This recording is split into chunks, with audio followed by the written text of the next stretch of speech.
Hey guys, today we're going to go over Saucony's social media strategy and some tips and recommendations we have for them to grow their platform. So I'm going to go ahead and share my screen and we will get started.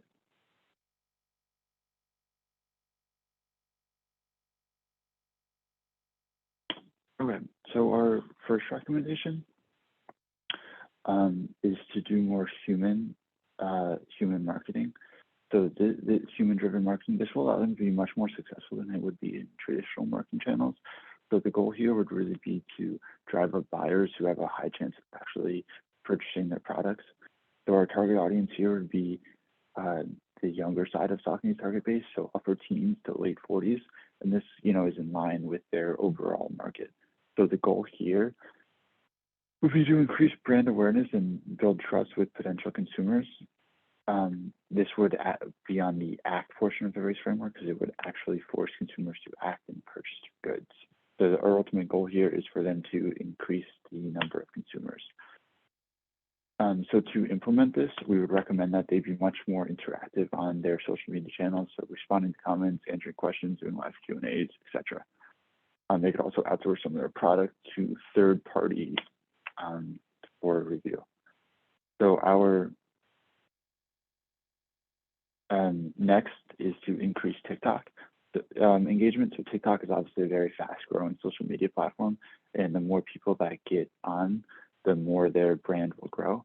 So they can do different campaigns, such as the Saucony Stride Challenge, an influencer run club, and a shoe transformation giveaway.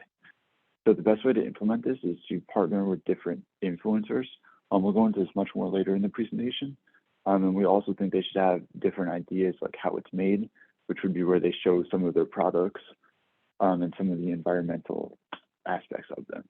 So next, we think they should do a challenge called the Saucony Stride. And this would essentially be almost like a long run, similar to the Boston Marathon or the New York Marathon. And the goal of this would really be to increase brand awareness and make it sort of like a prestigious running activity.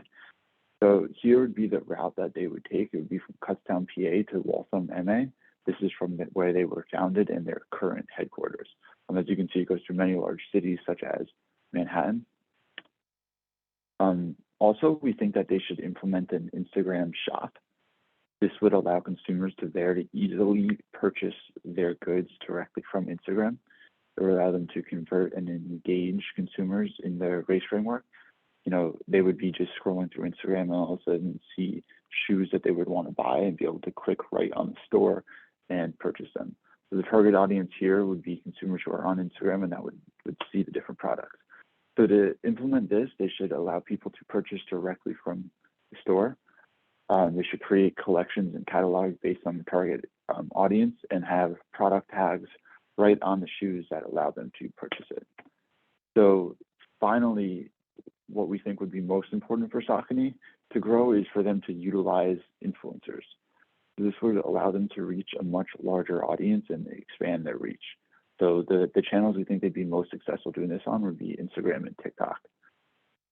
The target audience here would be young, affluent consumers. So these are consumers who now probably have their parents buying stuff, but eventually will be very affluent and able to purchase things themselves. So how they should go about this is they should find influencers that have more than 100,000 followers. They should reach out to 10 who are willing to partner and offer them 10% of all the sales they get from Saucony. Part of this would be they would require them to purchase a certain amount of, or post a certain amount of content each week. So they would utilize stories to make more personalized and again, driven more human-driven marketing. Gymshark's a great example of this business that's going super successfully, predominantly through the use of influencers. Finally, this last slide here outlines a 30-day content calendar of how we think Saucony's should use different social media platforms to post various topics. Thank you guys for listening, and we hope you appreciated us diving a little bit deeper into Saucony. Thank you guys.